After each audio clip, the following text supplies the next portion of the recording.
Hello, my name is Liene and welcome back to my channel. Let's do the last wrap-up of 2024. It's January and I haven't done the November wrap-up, so this is going to be November and December.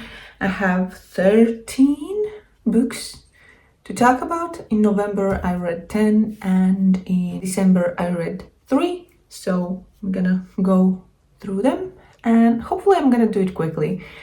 I don't know how it's gonna sound because this room is quite empty, and you probably can tell by the background that something has changed. I moved in December, so that's why I didn't really film anything. I think I had one video in December, and yeah, we moved and we still had quite some things to do.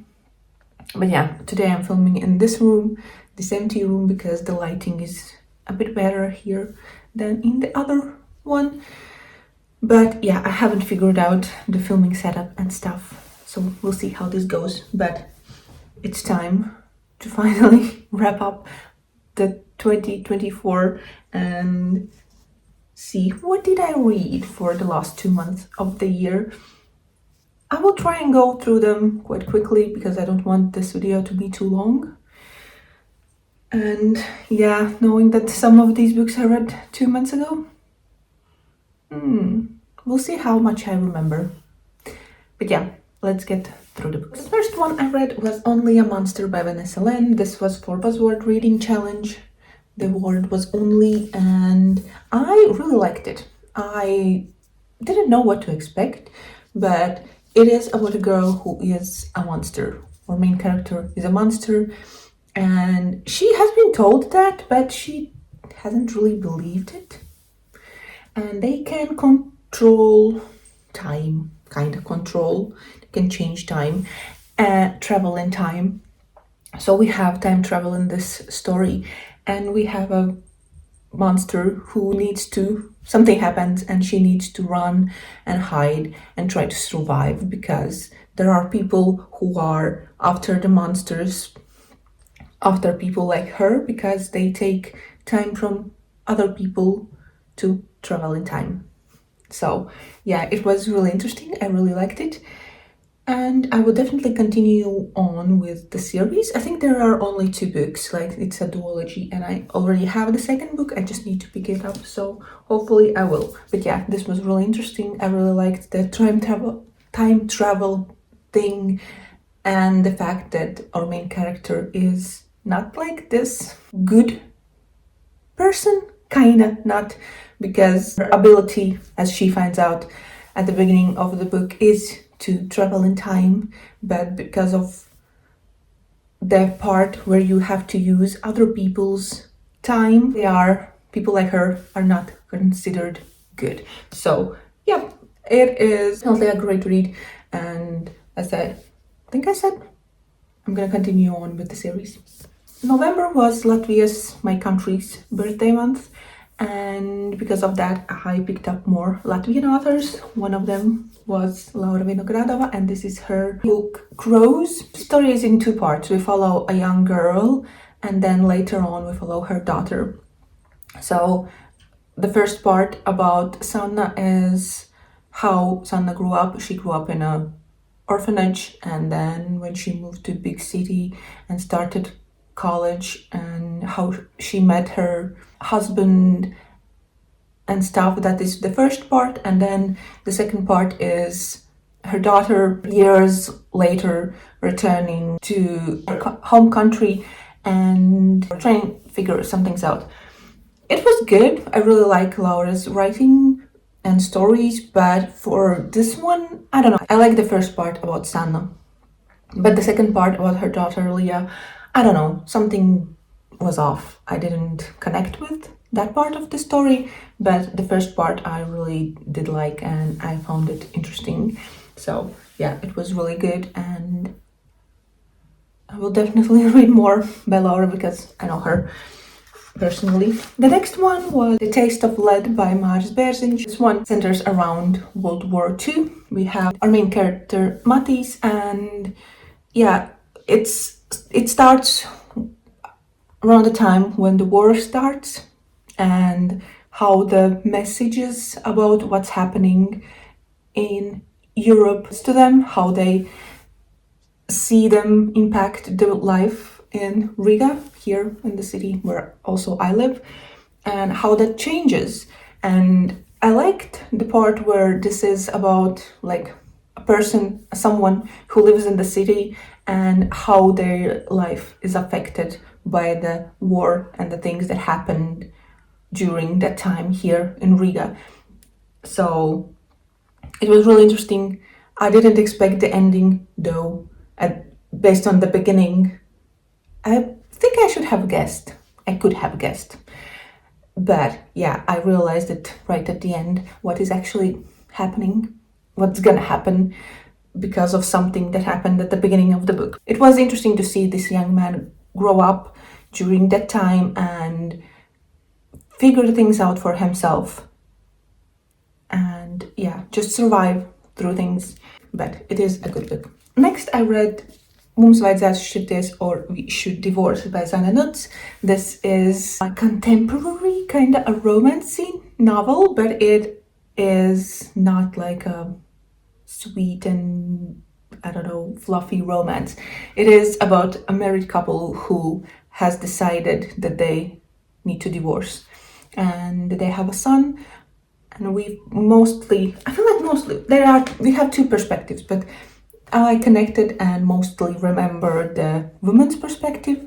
So she feels like she has lost herself in the marriage, in the relationship with her husband, and she needs a break. So they divorce, and it's the story about her life after that, how she kind of learns to live again and kind of love herself again. And it also is still about the relationship with her husband because they have a son together. So yeah, it was really good. So far I feel like I have enjoyed all the books by Zana Nuts, and she might become my new favorite one of my favorite Latvian authors. Not like favorite, because I couldn't choose one, but I have some favorites, and she could be the newcomer to the list. So definitely a good one to read, and I'm interested in her other. Then I did a vlog that I've done the previous year also, where I read the books my siblings picked for me to read, and this year my brother picked Jurassic Park by Michael Crichton. Then my sisters picked Kids Are Kings, or Kids Rule the World, I think is the English title, by Delphine de Vigan, and Tender is the Flesh by Augustina Bastulica. I'm not going to talk much about these because I'm going to link the vlog, so you can watch the vlog and see more of my thoughts, hopefully. But Jurassic Park I did enjoy. If you know the movie, then you know that this book is about a rich man who has decided to create a kind of attraction park where instead of like regular animals, there are dinosaurs, because the scientists have figured out how to clone them from the things they have found. And yeah, it's the story about man and other scientists and like people being invited and evaluating the park, but yeah, everything goes crazy and bad things happen. Then I read Kids Rule the World. This is about kidnapping of a little girl. Her mother is an influencer who kind of earns money on her kids, because her kids are the main focus of her social media, of their YouTube channel. They're quite popular, and then one day the little girl is kidnapped, and we find out things about the family and the circumstances and stuff. So it was really interesting. It definitely makes you think about social media and kids, and that kids shouldn't be the main focus. I don't know, I find it weird when the only focus is the kids, because I feel it's wrong. You shouldn't exploit your kids to earn money. But yeah, it is about that. Also, there was the second part years later, like the kidnapping, and then the years later, some things happen. But yeah, it was definitely interesting and definitely thought-provoking. And the last for that vlog was Tender is the Flesh by Augustina Bastarrica, and this also was a thought-provoking read because it is about people being grown for meat, because animals, there is this virus that makes animal meat not eatable, like poisonous for humans, and people start growing humans for meat, for eating, and it is disturbing. It is in moments gross, but at the same time it was really interesting to see that aspect and that kind of possibility and how gross it actually is. But yeah, it was definitely interesting and worth to read. Another Latvian author, I read Jiki by Dace Rukšāne. This is the second book in a quartet. I think it's meant to be quartet. There are 3 books out currently. I have read the first 2, and it follows different generations of the same family. So we follow the daughter of the character from the first book. So her life continues after the first book. So some things happened in the first book, and now we follow her when she moves to Riga from smaller city Liepāja, and it is set in Soviet times. So how life is here for her and what happens. I think the next book follows her daughters, and I assume the last one, the fourth one, will follow the daughters of those daughters or something like that. But yeah, it was interesting. I did enjoy. There was some aspects that I didn't like, but yeah, it is a good series. I like the first book a bit better, but it's not a bad book. I still really did like it. Then I read Romance Book Club by Lisa K. Adams. This is a romance novel, and it is about men who have a book club where they read romance books to learn how to treat their woman better, like what women want. They learn that from romance novels. I can say that I really like the idea that romance novels should be an example how to do things, and that everyone wants to be treated like women in romance books, because I don't think that's true. But we follow some kind of a sports person. He has been falling out with his wife. They have some issues, something happened, and his friend, one who invites to the book club, and then he meets other guys that are in that book club, and they try to help him get his wife back, repair their relationship, and not go to the end until the divorce. So yeah, it was good, it was interesting. I will read the second book. I don't know which characters that follows. Like with the romance books, they are not like series, they are more like companions, where some characters from this book have a romance story in the next one. So we'll see what the next one follows, but I already have that book, so I will definitely read it. The last book for November was Immortal Longings by Chloe Gong. I hadn't read These Violent Delights by Chloe Gong, and it was a slow story, it was a slow read, but I really enjoyed the Shanghai setting in that one, and that was the Romeo and Juliet retelling. This also was a slow read. I don't know, maybe because of the language, of the writing style, but it read quite slowly. And this one is Antony and Cleopatra retelling. I haven't read Antony and Cleopatra. I don't even know what the story is about. Maybe if I knew, I could draw parallels and see what parts and what things are really inspired by that story. But since I don't know anything about it, there's nothing much I can say about the retelling part.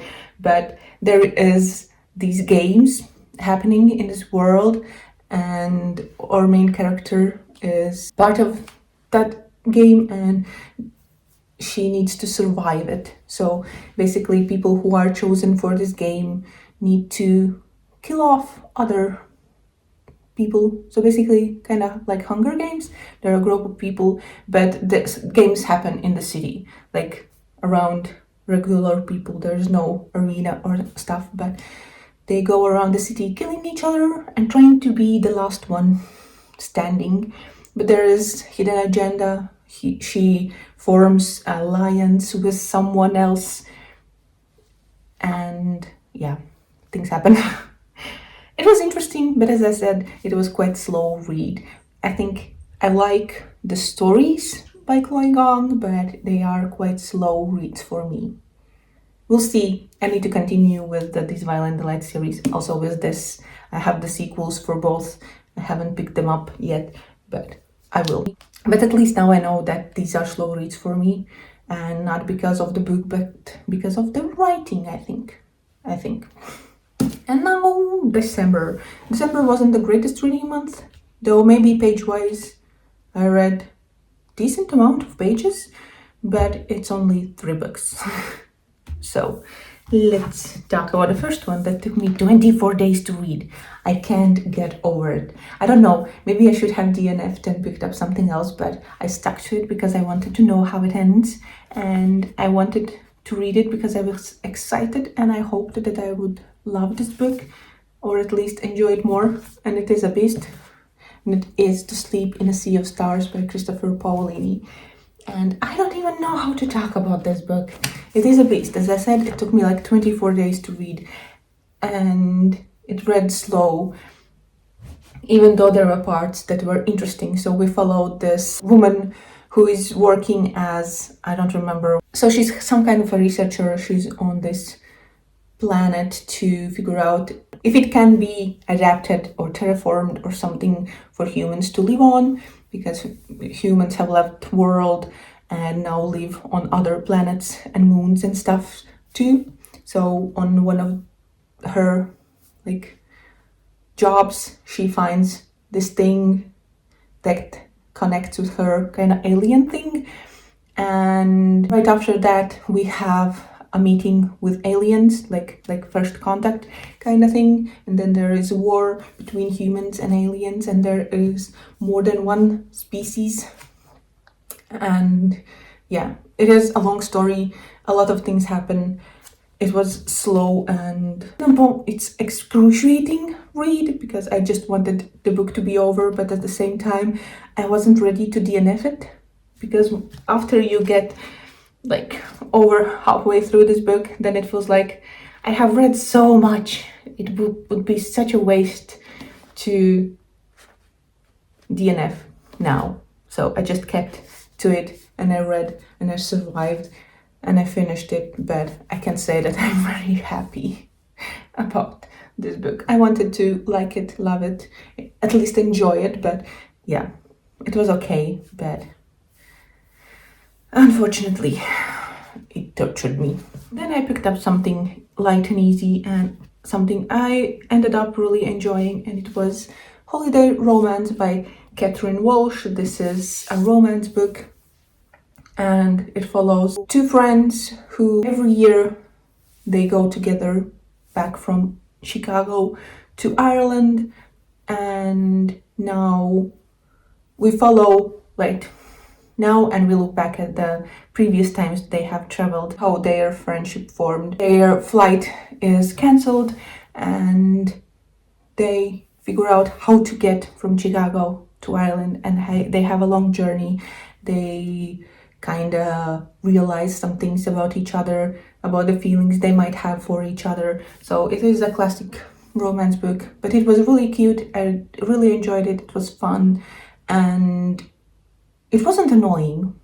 I didn't find any of the things that happened and the conflicts, I don't know, didn't annoy me. Maybe because of the book I read previously that I didn't enjoy, that this one was such a good read and such an enjoyable read. And then the last book I finished on the last day, was Blade Itself by Joe Abercrombie. This is also a book that I don't know how to talk about the story, because we have multiple points of view. We follow all those characters, about at the same time, and they live in a different parts, not all, but some live like in another parts of the world, and how the events that happen in the world, the conflicts, the political things, how they affect some more differently maybe than others. I don't know. It was interesting. I liked it. I don't know. When someone talked about it and have mentioned that this is a grim, dark fantasy, I was expecting it to be more dark, more, I don't know, gruesome. There are some like gruesome parts, disgusting parts like killings and stuff, but I don't know. I think I expected it to be more gross than it was. I will definitely continue on with the series. This is the first book in the first Law trilogy. I have the rest of the two, so I will finish the series. And I know that there are more books in this universe by Joe Abercrombie, so we'll see if I continue after the first trilogy, but I will definitely finish this one. I hope this was quite quick. I'm done with the reads from last year. I still have some videos that I want to do that wraps up 2024, but we'll see. These are the books I read in November and December, most of them in November, as we saw, but the page-wise, I think December wasn't that bad. But didn't feel like a very good reading month, even though I enjoyed the last two books of the month, but the first one just took most of the month, so I feel like that kind of hindered everything after it. But please let me know what was the last read of 2024 for you, and did you like it? And that's gonna be it for this video. Thank you for watching. I hope you enjoyed, and I see you in the next one. Bye. It's about Sene. This book, Sene.